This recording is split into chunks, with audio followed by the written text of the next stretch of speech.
ఇప్పుడు వెబ్ నోట్లో ప్రస్తుతం ఏ అంశాలు ఒకవేళ వెబ్ నోట్ రిలీజ్ చేయాలంటున్నారు కదా, ఒకవేళ వెబ్ నోట్ చేస్తే ఏ అంశాలు ప్రధానంగా ఉండాలి? వెబ్ నోట్లో ప్రధానంగా రిలీజ్ చేసేది టీఎస్పీఎస్ కాబట్టి జియో 29 జియోని వెంటనే మీరు రీబ్యాక్ చేసుకుంటున్నాం.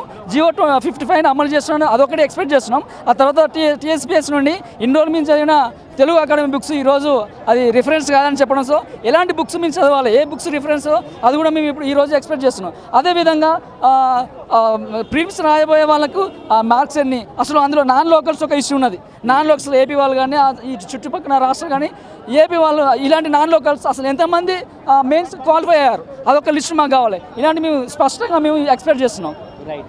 అయితే ఇప్పుడు ఒకవేళ మామూలుగా ఎందుకంటే 2 రోజులే ఎగ్జామ్ ఉంది కాబట్టి 2 రోజుల్లోపే 21 తారీఖు అని ఎగ్జామ్ అని అంటున్నారు.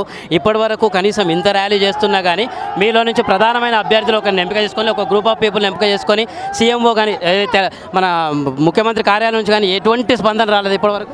ఇలాంటి ఎటువంటి స్పందన ఈ రోజు వరకు రాలేదు. సో అందుకే మేము ఇంతకుముందుకే మంత్రులను కానీ అండ్ సీఎం దగ్గర ఉన్న ప్రధాన అనుచరులను కానీ ఆ తర్వాత కోదండరాం లాంటి వాళ్ళని కానీ మేము కన్సల్ట్ అయ్యాము. సో స్పష్టంగా చెప్పాము, ఇందులో జియో 29లో అన్యాయం ఉన్నది, జియో 55 మాకు కావాలి. అలాగే తెలుగు రిఫరెన్స్, తెలుగు అకాడమీ ఇలాంటివి చాలా అన్యాయం చేస్తున్నారు.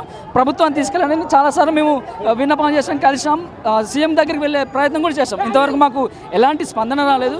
అందుకే ఈరోజు రోడ్డుకి కలిసి వచ్చింది. అదేవిధంగా కోర్టుకి వెళ్ళాం. కోర్టులో ఇన్ని రోజులు వెయిట్ చేసి మంచి జడ్జ్మెంట్ వస్తుందాం అనుకున్నాం. ఈరోజు టీఎస్పీఎస్ఎస్ కావాలని లేట్ చేసింది. 2 నెలలు అవుతుంది మీ కేసేసి. 2 నెలలు ఒక కౌంటర్ ఫైల్ చేయడానికి 2 నెలలు తీసుకున్నది. జస్ట్ 150 క్వశ్చన్లో 14 క్వశ్చన్లో 7 క్వశ్చన్స్ మేము కౌంటర్ ఫైల్ చేయాల్సింది. 7 క్వశ్చన్లకు 2 నెలలు తీసుకున్నది. సో కావాలని ఉద్దేశపూర్వకంగా ఇది ఇన్రోల్ చేసేసి ఎగ్జామ్ దగ్గరకు వచ్చిన తర్వాత హాల్ టికెట్స్ పెట్టేసి డౌన్లోడ్ చేసుకుంటారు, యథావిధిగా కోర్టులో ఇన్వాల్వ్ కాదని వాళ్ళ ఉద్దేశపూర్వకంగా చేసిన సమస్య వల్ల గవర్నమెంట్ మీ రెస్పాండ్ కాలేకపోతున్నది. మేము డిమాండ్ చేసేదంటే గవర్నమెంట్ రెస్పాండ్ కావాలి. ఈ రోజు ఈవినింగ్ వరకు వెబ్నెట్ వస్తేనే ఈ ఉద్యమం అనేది ఇక్కడ ఆగుతుంది. లేదంటే ఢిల్లీ వరకు వెళ్తాం, రాహుల్ గాంధీ దృష్టికి తీసుకెళ్తాం.